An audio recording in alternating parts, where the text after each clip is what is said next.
1+1+1 は3じゃなくて無限大っすよ。 Rick Steiner is saying your math is off.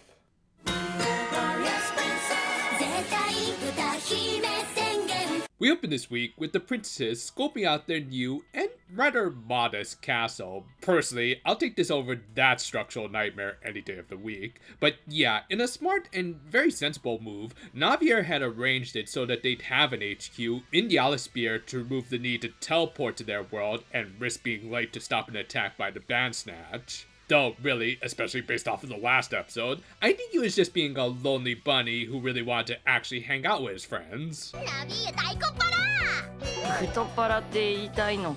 I mean, both can be true. That fried chicken has to go somewhere, dude.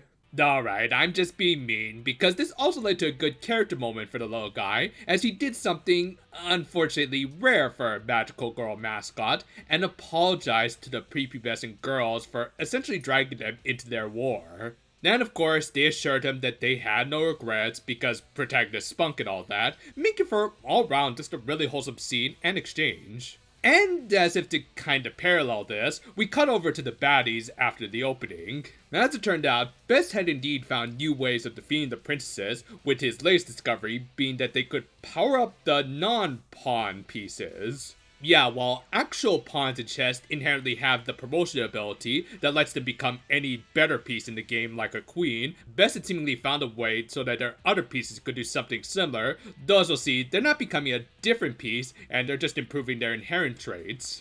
It's an interesting development, as again, a lot of this stuff seemed like it was based on actual chess, but of course the villains wouldn't play by the rules, including with each other. Now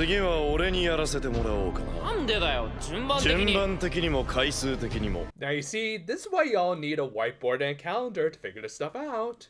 Though before we got there, the princesses were also being proactive by discussing ways in which they could increase their muse essence so that they could charge up their finishers faster. Now, of course, it wouldn't be easy, as Muse Essence was essentially powered by their emotions, and it's not as though you could tell a happy person to just be happier, unless you give them something a little extra. And in Nagase's case, I think she's hogging all of those enhancers. You're just saying that because you want a bigger share of the merch sales.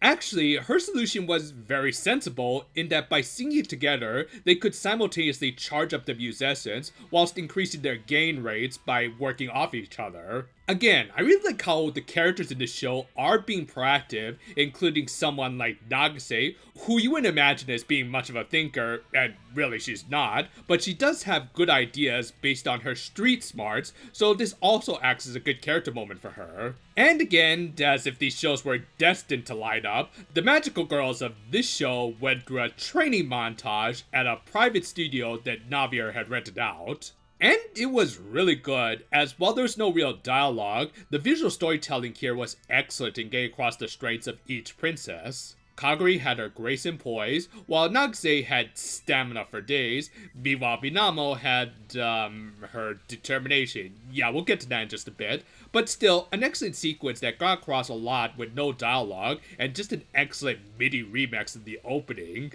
Seriously, I need this song on my phone like yesterday. Anyway, the three managed to make good progress in a week, though one of them wasn't exactly satisfied with her output.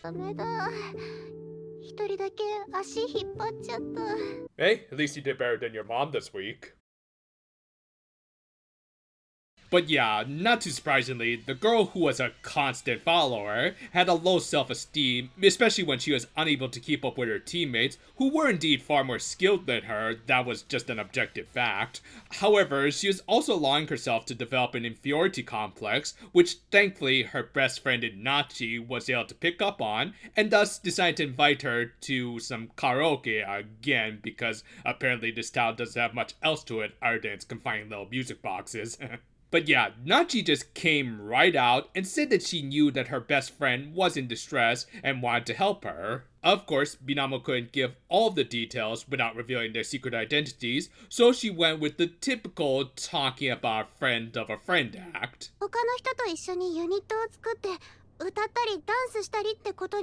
It's totally not me trying to figure out how to be a better superheroine or anything like that, of course. I didn't mention anything about superheroines. Good, let me continue. But yeah, she subtly told Nacchi about her situation, and her friend was able to comfort her in another really wholesome moment. She of course pointed out how units are meant to bring out the best in everyone, so Minamo really shouldn't worry about dragging down anyone, as in the end, they all just benefit from singing together like they probably just did at this karaoke. Especially also when you find a good duet song to use. God,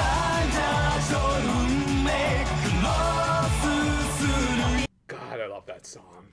But yeah, needless to say, this is just a really nice scene of Nacchi supporting her best friend to go off and singing her theoretical unit. Though she did seem to show some regret from encouraging her friend to do her thing. In fact, maybe she even knew what Minamo was doing and was kind of wanting in on that action. Could I get any heavier foreshadowing? But yeah, Minamo got called in to deal with Brun, who had absorbed Muse essence from this little girl who, according to the credits, was named Mirai Himezaki. Huh, any relationship to a character from a really underrated Capcom fighting game? Anyway, he used her to create a powered-up Rook, which managed to upgrade its AT field, thus justifying the princess's need to utilize their new strategy and song. With that, we got a fight that, while not really well animated, as the animation in general this week took a bit of a downgrade, the storyboarding was at least decent in getting across them working together as an effective unit. Plus, you know, the new song Triad Force slapped all the bars, as it actually had elements of each of the princesses' song stylings to really highlight their unity. And for all of their hard work, they managed to get a new shard that let them perform a new group finisher that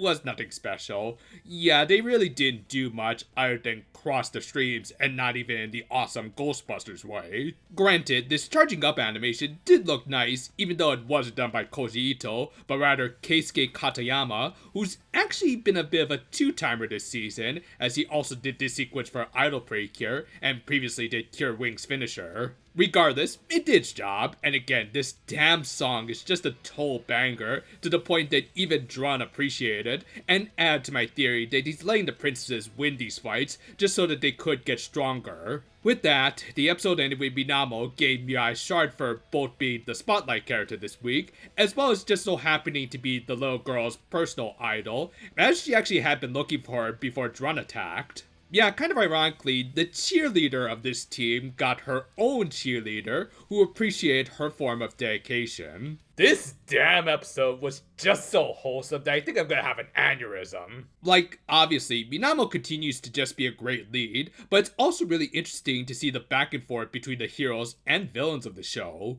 Again, it feels like a true battle of attrition as both sides try to one-up the other, with us, the audience, really winning out in the end. It's honestly kind of insane how much back and forth the show goes through. Every time the princesses muster up a new power-up, they counter it with their own power-up and vice versa. It's like a constant feedback loop that's just a lot of fun to watch to see what sort of crazy things both sides come up with.